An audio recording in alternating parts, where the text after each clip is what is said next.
Amid the ongoing protest against the three central farm laws, the BJP government again managed to come into the limelight. But one thing we forgot to hold them accountable for is the sky-high fuel prices, the increase in the price of petrol and diesel in our country. So here is the question for you. Why in our country the price of petrol and diesel increasing so rapidly? If you remember back in June this year when India was ready to open up slowly from a 3-month lockdown, that's when the oil marketing companies owned by union government decided to increase the price of petrol and diesel so that they can help the struggling economy to recover from the COVID slump. Starting from June 7, the price of petrol and diesel in our country went up for 22 days consecutively. In Delhi, the price of petrol went up by Rs 9 and for diesel it went up by 11. And to all of our surprises, in some states, the price of diesel even went ahead of petrol for the first time in our country. So that leaves us to a question. What exactly is the reason behind the rise in petrol and diesel prices in our country? According to the experts, an expected rise in demand of petroleum products are the key reason behind the rise in petrol and diesel price. But global crude oil is just one aspect of the story. The other aspect of the story, which is very important, is taxes. The excise duty, the VAT, the road charges and the dealer commission are added up, and later which becomes is the retail price that you and I pay. So the excise duty and road charges are levied by the central government, the VAT is charged by the state government, and lastly the dealer commission is charged by the petrol pump owners. And hence, the petrol that costs Rs 30 around to the government becomes Rs 80 or 90 by the time it reaches you and me in the petrol pump. So if you look at it in this way, the total amount that you pay for petrol and diesel as a consumer, nearly 70% of that is tax. When you look at it on papers, the theory is the price of fuel is directly linked with the price of global crude oil.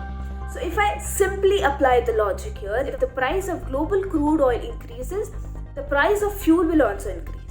And if the price of global crude oil decreases, the same effect will be seen on the price of petrol and diesel, right? But this does not seem to happen in our case. Back in 2018, when the price of crude oil was somewhere around Rs 80 per barrel, the price of petrol and diesel went up to Rs 84 in the national capital. But today, when the price of crude oil is somewhere around $50 per barrel, the price of petrol and diesel is still somewhere around 85 or 90 at some places. So it's crystal clear that the logic behind fuel prices are linked with the global crude oil does not seem to hold up. I'll tell you why. Because when the global crude oil price go up, the government passes that price to the consumer for us to pay.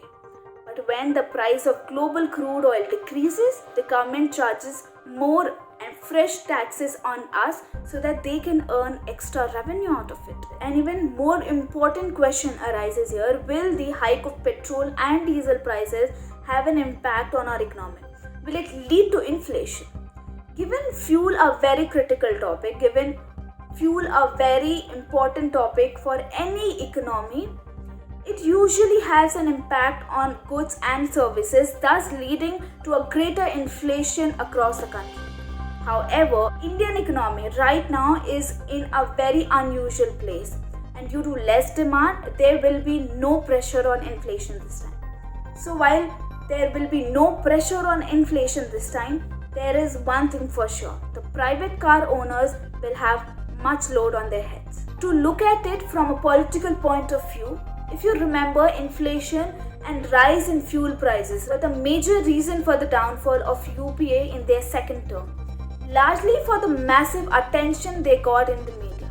Now the question remains, with the hike in fuel prices, with the hike in petrol and diesel prices for the past X number of years, it's a question. It is remain to be seen how much this government will be held accountable, how much this government will get media attention and will get criticized for it.